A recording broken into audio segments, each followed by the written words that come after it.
Hello, and this is basically just a video about Zyra. It's just, yeah, like my first impressions of Zyra and what I think about her, basically.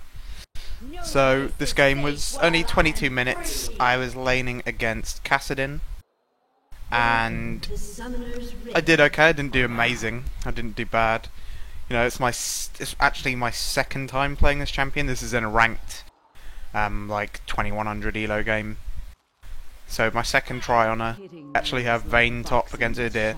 So I told this Udyr to play, to swap with Lee Sin and have Udyr jungle and Lee Sin top instead, because it would have done a lot better job against Vayne. But he decided against it, and I didn't at the time didn't know Alistar was in there. But if we did, we would have just gone to kill him. It would have just been a free kill. But oh well. Either way, let's just fast forward a bit and get to the good stuff. So Lee Sin's starting golems, that's fine. I'm just gonna pull red for him. And Blitzcrank is not really doing anything. Oh, he actually pulled blue over the thing. So just against Kassadin, you know, obviously I'm not like the best mid player, but I can still play mid better than the majority of the people in my elo, sadly. But anyway, obviously Kassadin's going to be hard with any AP, but I guess it's just the way you play against him, either way. But onto Zyra, obviously, for those of you that don't know, her E is basically... So her Q and her E... Yeah, Ezreal just picks up a free first blood there, but her Q and her E are things that turn your seeds into plants. Most of you will know this because you've like seen the spotlight, but I'm sure there'll be some of you who haven't. So I'm just missing CS like a noob there. But yeah, it'll turn her things into plants, and you can't always use the abilities when you have a plant there, but it's ideal to use it when a plant is down. But it's sort of like a quicker version of Swain's snare, the Q anyway. So it's just like it works in the same sort of way mechanically wise as Swain's snare.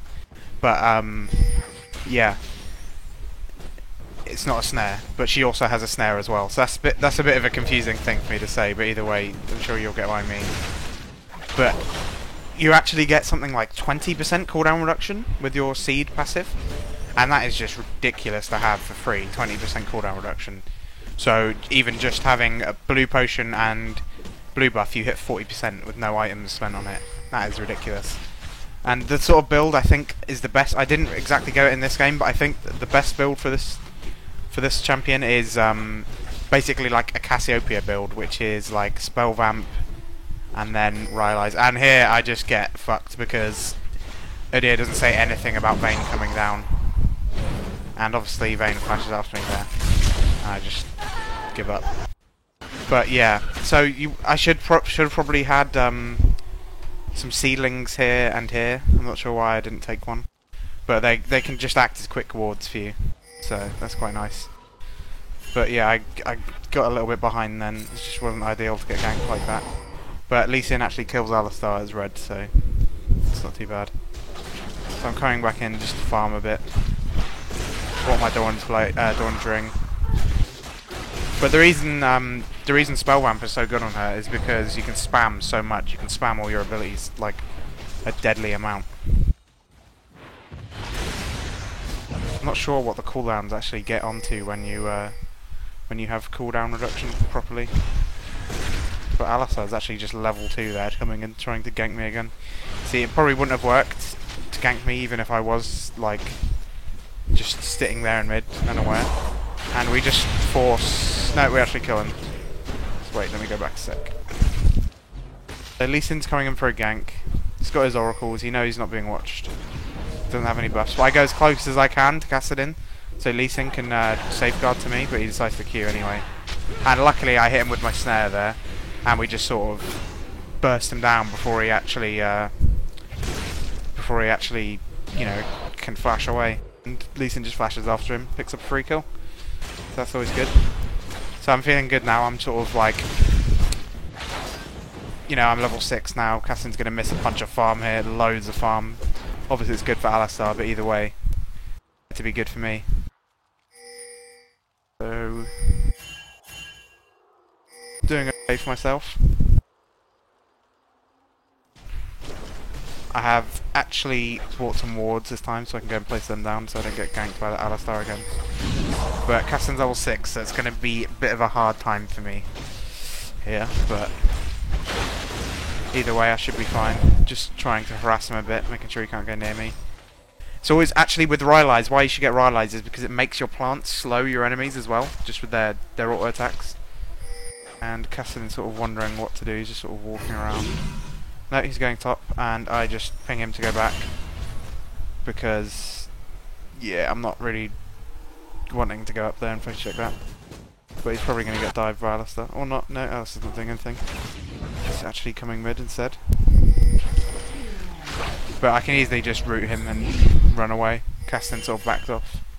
And Alistar just gives me a friendly knock on the noggin. But that's a great way of escaping from ganks on this. She's quite vulnerable to ganks as well, I guess, since she has relatively low base movement speed, I suppose, and she has no way of escaping things. And it's kind of like Brand. Like Brand's easy to gank, whereas Orianna has like a move speed buff. Ziggs has a W thing to knock him away. Morgana has a black shield. Cassian has his jump. Cassiopeia has her ultimate. You know, you may not think like mid champions are good at escaping, but a lot of them have ways to make it easier for them to escape.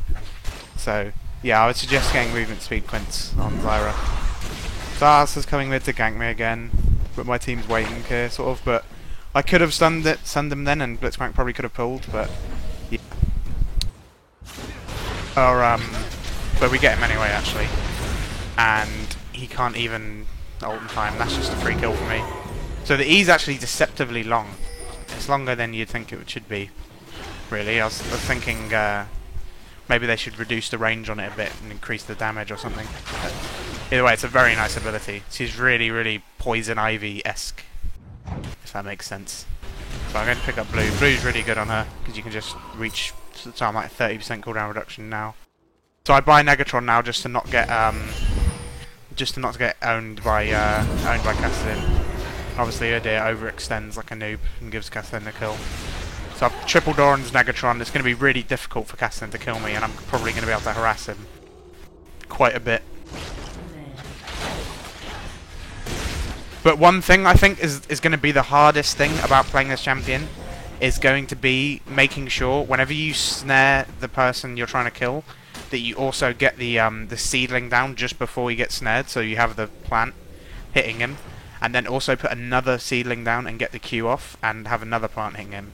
That's going to be the ideal way to get your combo off, and also put your ulti on top of that as well.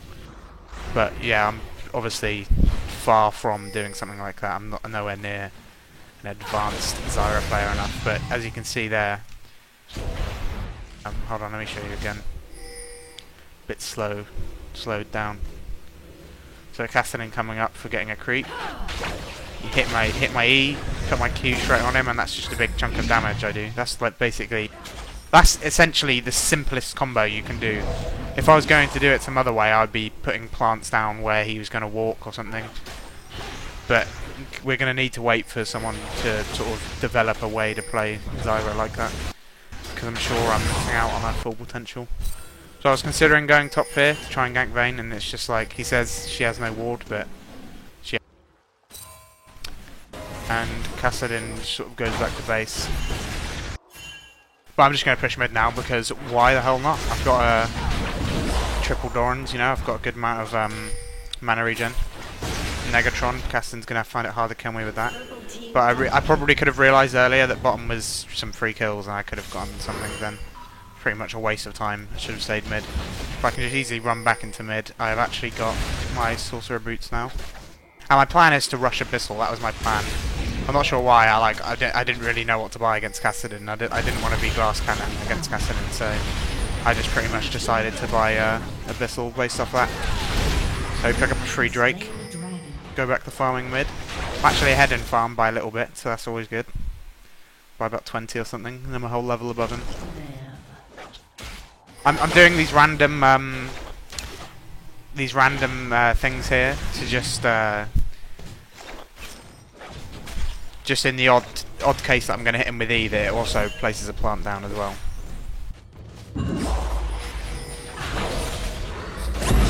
That's pretty pointless of Blitzcrank coming in there. My ulti wasn't the greatest, I guess. But either way, not too much gained, not too much lost. I need my blue buff. Where the hell is jungle? But Cassian goes top. I couldn't really follow him because Alistar was in the area as well. So instead, you know, I just got a turret. It's just as good really as getting a kill. In fact, obviously it's better. I pick up blue. It's always nice to pick up blue. I've got my blasting ones as well, so my damage is going to be a bit more. You saw on the last thing with Blitzcrank, I just really did no damage.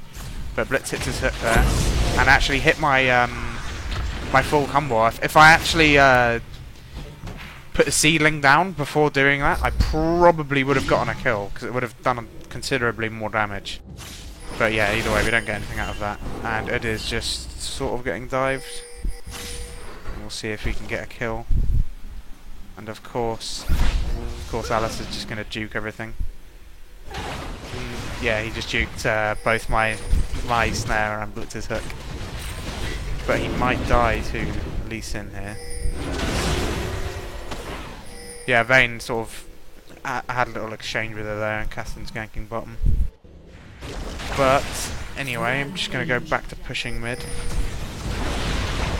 And I actually thought this was going to be awesome here, but I sort of just used my ult on one person and Corki escaped. So it wasn't as epic as I thought it was going to be. And I just need to get my Abyssal finished here.